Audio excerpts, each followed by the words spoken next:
या ठिकाणी सत्कार करतोय।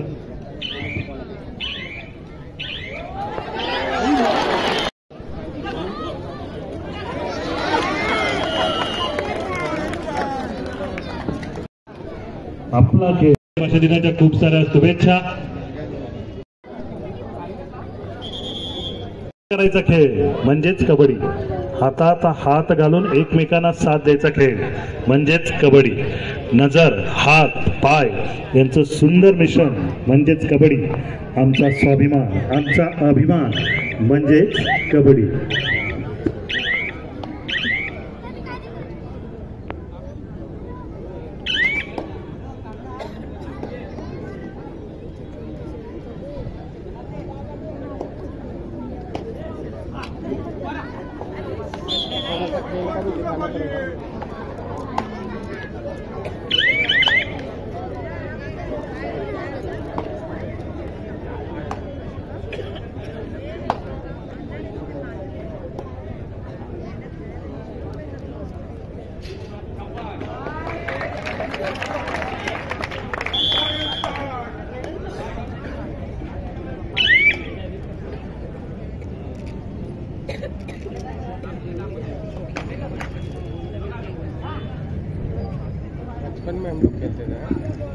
पाहुणचार कक्षातील सर्व सन्मानी पाहुण्यांचे मनपूर्वक सहर्ष स्वागत। या व्यतिरिक्त पाहुणचार कक्षासमोर असणाऱ्या सर्व आमच्या आदरणीय महिला उपशाखा संघटिका, उपशाखा प्रमुख, गटप्रमुख, शिवसैनिक, सर्व पदाधिकारी कोणत्याही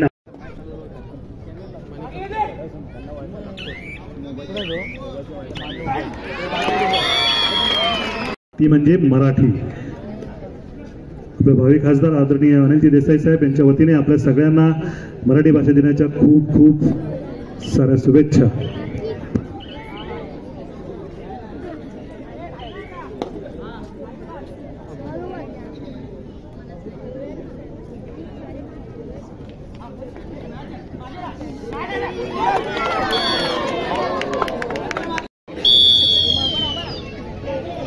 मराठी राज्यभाषा दिनाच्या खूप साऱ्या मनपूर्वक शुभेच्छा।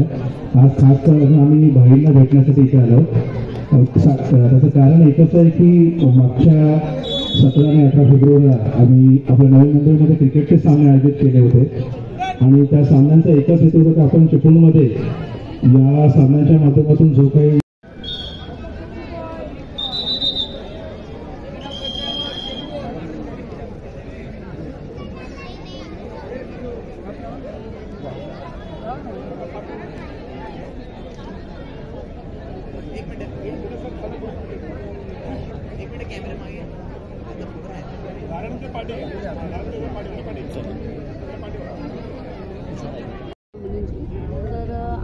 त्याच्या मागे एवढी मेहनत घेतात कार्यरत आहेत त्याच्यामध्ये बघा खो खो, कबड्डी हे मैदानी किती खेळ आता कराडी तर ब्लॅक बेल्ट आहेत आणि आमची एक इच्छा आहे की युवा सेनेची ताकद वाढवण्यासाठी ज्या माझ्या आम्हाला सहकार्य करतील आणि मेहनत घेऊन काय जागृती कार्यक्रम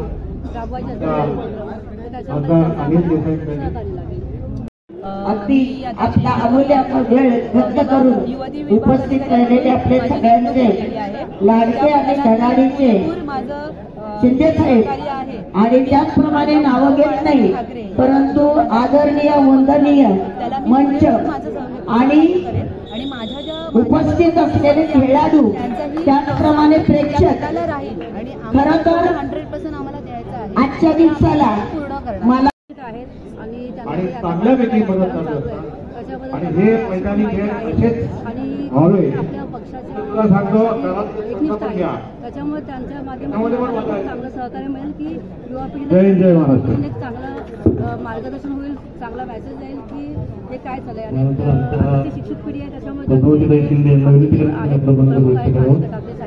त्यांच्यामुळे ते एक युवा नेते आहेत आमचे आणि शिक्षित आहेत ते खूप त्याच्यामुळे चांगलं मार्गदर्शन काम आमच्याकडून होईल असं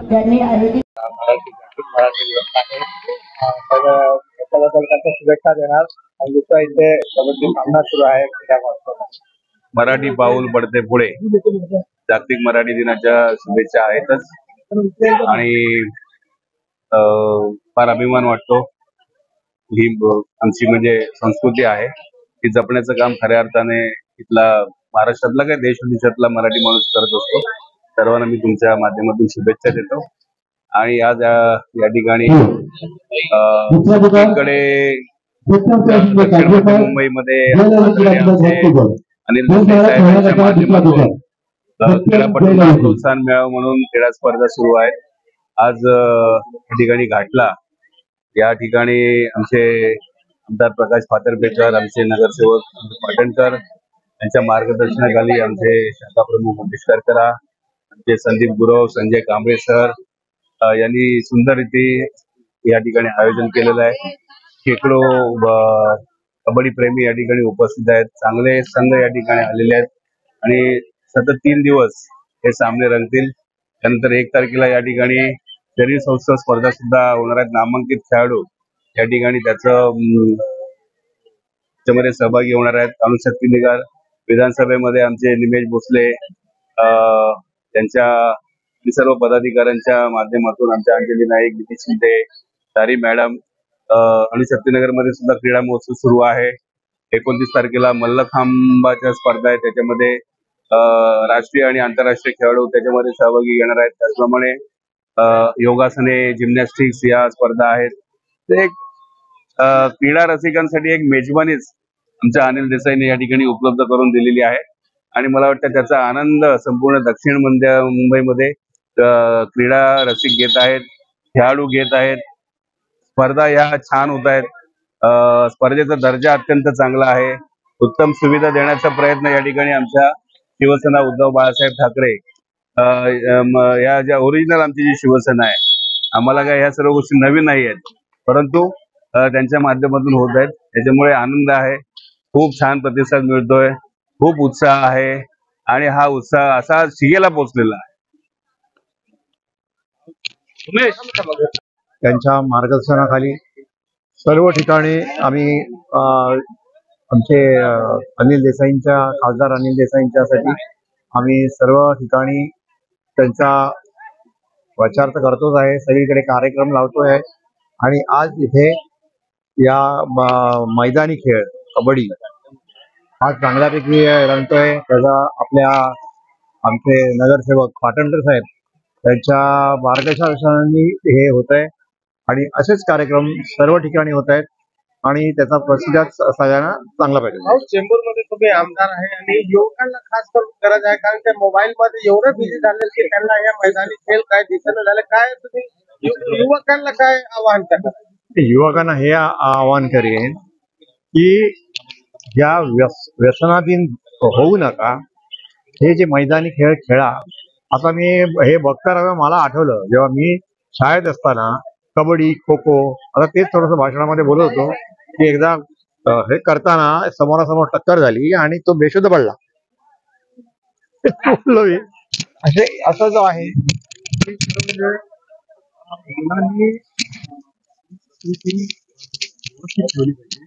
सकाळी सकाळी व्यायाम केला पाहिजे, जिम मध्ये जा आणि व्यसनाधीन होऊ नका.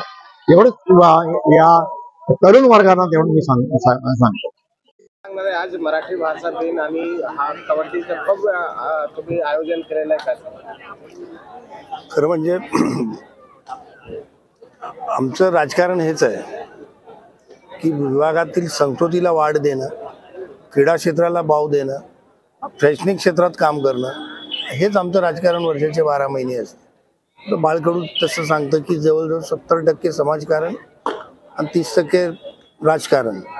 मी तर त्याच्यापेक्षा जास्त मी तर समजतो की निवडणुकीचे जे 15 दिवस असतात त्याच दिवशी आपण राजकारण करायचं असतं आणि बाकीचे सगळेच दिवस हे आपले प्रत्येक आपण जर तो विडा उचललेला आहे, बाळकडू घेऊन आम्ही तो विडा उचलला आहे समाजसेवेचा, आणि तो जर उचलला असताना प्रत्येक क्षेत्राला आपल्या परीने प्राधान्य देता यावं हा एक आमचा उद्देश असतो. यंदाचा क्रीडा महोत्सव पूर्ण दक्षिण मध्य मुंबईत गेले 8 दिवस सुरू आहे. माननीय अनिलजी देसाई यांच्या नेतृत्वात आणि मार्गदर्शनाखाली, उद्धव साहेब ठाकरे यांच्या आशीर्वादाने, आदित्य साहेबांच्या मार्गदर्शनाखाली सुरू आहे. आणि दक्षिण मध्य मुंबईत आमचे विभाग प्रमुख प्रमोदजी शिंदे, पद्मावती ताई यांच्या मार्गदर्शनाखाली पूर्णपणे टीम या स्पर्धेनं आणि सगळ्याच प्रकारचा खेळ महोत्सव, खेळांची मेजवानी सगळ्याच प्रकारची, कुठे कबड्डी आहेत, इथे नंतर 1 तारखेच्या दिवशी आम्ही शरीर सौष्ठव स्पर्धा बॉडी बिल्डिंग ही स्पर्धा घेतलेली आहे. कुठे खो खोचे सामने आहेत, कुठे व्हॉलीबॉलचे स्पर्धा आहेत, क्रिकेटच्या स्पर्धा आहेत, कराटेच्या स्पर्धा आहेत, जेणेकरून आपल्या विभागातील मुलांना कला क्षेत्रात वाव मिळावी, त्यांना एक पाठबळ मिळावं आणि पुढे कुठेतरी समाजात नावरूपाला यावे या उद्देशाने हा महोत्सव आयोजित केलेला आहे. आणि खऱ्या अर्थाने जानेवारीत सुद्धा तेवढाच मोठ्या प्रमाणावर इथे क्रीडा महोत्सव आमच्याकडे असतो. बालवीरच्या माध्यमातून आम्ही घेतो. नंतर 1 मेच्या दिवशी महाराष्ट्र दिनच्या दिवशी तर जवळजवळ 1 महिना पूर्वी आम्ही इथे वेगवेगळ्या प्रकारच्या स्पर्धा आणि मग 128 125 संघांचा क्रिकेटचा चषक, गाठला चषक, जी मानेची स्पर्धा असते ती शेवटची स्पर्धा, अशा प्रकारे वर्षाच्या 12 महिने ह्या पद्धतीनेच विभागात आणि त्याच ताकदीने शैक्षणिक विभाग मुलांचा सत्कार असेल, शैक्षणिक मार्गदर्शन असेल, आरोग्य असेल, आरोग्याची शिबिरे असतील वेळच्या वेळी, ह्या प्रकारे विभागात आपण कार्यरत राहायचं. आणि विभागाने जे काही सन्मान आम्हाला दिलाय, समाजाने जे नावरूपाला आणलंय, कुठेतरी त्या समाजाची, कुठेतरी त्या विभागाची परतफेड करू शकत नाही आम्ही, एवढं मोठं ऋण आहे आमच्यावर, पण कुठेतरी एक खारुताईचा वाटा म्हणून विभागात सातत्याने काहीतरी विभागाला आपल्या कामाच्या माध्यमातून देत राहणं, हा एक नियम, हा एक मंत्र घेऊन आम्ही लोक चाललेलो. हा लाल मातीचा खेळ आहे.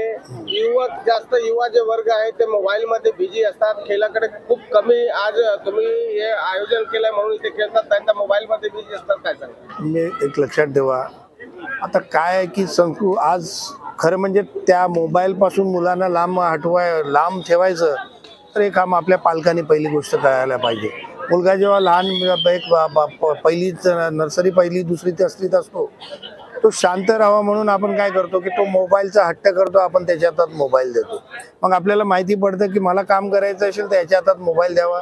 त्याला पण माहिती आहे की माझ्या हातात मोबाईल जर नाही दिला तर मी मोठ्याने भांडण करायचं, आणि त्या पद्धतीने आपण सुरू करतो. तर ती पहिली गोष्ट की पालकांनी तिथे कटाक्षाने कधी द्यायचा मोबाईल आपण ठरवायला पाहिजे की माझ्या मुलाच्या हातात मोबाईल कधी गेला पाहिजे. कारण काय की आज ती काळाची गरज झालेली आहे. मोबाईल हा जगाला तुम्हाला एकत्रपणे आपल्याला जोडलेला, आणि सर्वात व्हॉट्सअप असेल, फेसबुक असेल, ट्विटर असेल, इन्स्टा असेल, ही माध्यमाने पूर्णपणे जग आम्हाला जवळ आणलं. पटकन पब्लिसिटी जर आज आपल्याला पाहिजे असेल तर मी एक मोबाईलमध्ये एखादा व्हॉट्सअपमध्ये एखादा रील बनवायचं आणि टाकायचं. कोणी काही नसताना तो माणूस पटकन थोड्या वेळात ती रील आवडते आणि लोकांच्या समोर येतो, आणि मग प्रत्येकाला वाटतं की तसं मी का नाही करावं. आणि त्यामुळे त्याच्यावर प्रतिबंध घालायचा असेल तर आपल्याला घरापासूनच त्याची सुरुवात करायला लागेल. आणि इथे तर तुम्हाला सांगतो की आम्ही प्रत्येक खेळाला प्राधान्य, ह्या गाठल्यामधून कबड्डी असेल, क्रिकेट असेल, खो खो असेल. मी तर गेली 10 वर्ष खो खो संघटनेवर सतत 10 वर्ष मी उपाध्यक्ष पदावर निवडून येत होतो. कबड्डीला पण आम्ही तेवढंच प्रोत्साहन देतो. गोविंदाचा जो मुंबईमध्ये टॉप 10 मध्ये जे गोविंदा गेले त्याच्यात 3ऱ्या-4थ्या नंबरचा गोविंदा हा आमचा बालवीरचा गोविंदा पथक आमचा संदीप गुरवचा काय नेतृत्वात गेला होता. इथे 15 ते 20 गोविंदा पथकं या गाठल्यात आहेत की जे दहीहंडीच्या दिवशी 8-8 थराचे मनोरे लावून हंडी फोडायला जातात, त्यांना आम्ही पाठिंबा देत असतो. कबड्डीच्या मुलांना असतो. आता तुम्हाला सांगतो की आत्ताच मागच्याच महिन्यामध्ये इंटरनॅशनल लेवलला बॉडी बिल्डिंग मध्ये जो मुलगा चेन्नईला खेळायला आला, ज्याने आपल्या देशाच्या नेतृत्व केलं, भविष्यात देशाचं मोठं नेतृत्व म्हणून तो मिस्टर इंडियासाठी सिलेक्ट झालाय, तो मुलगा आमच्या गाठल्यातला आहे. कराटेचा जो ब्लॅक बेल्टचा जो 4 नंबरचा जो टॉपर झाला, जो रशियाला खेळून आला, तो आमचा प्रवीण आमच्या विभागातला आहे. आणि त्याला सुद्धा तिकडे जायसाठी पूर्णपणे आम्ही ताकद उभी केली होती त्याच्यामध्ये. हे जे बाहेर जे खेळाडू जातात त्यांच्या पाठी पण आम्ही त्या ताकदीने उभे राहतो, आणि त्यांना तिथे जायसाठी जे काय मदत आमच्याकडून करता येईल ते करतो. आणि अशा प्रकारे आम्ही कुठेतरी ती मोबाईल संस्कृतीपासून लांब ठेवायचं काम करतोच आहे ना.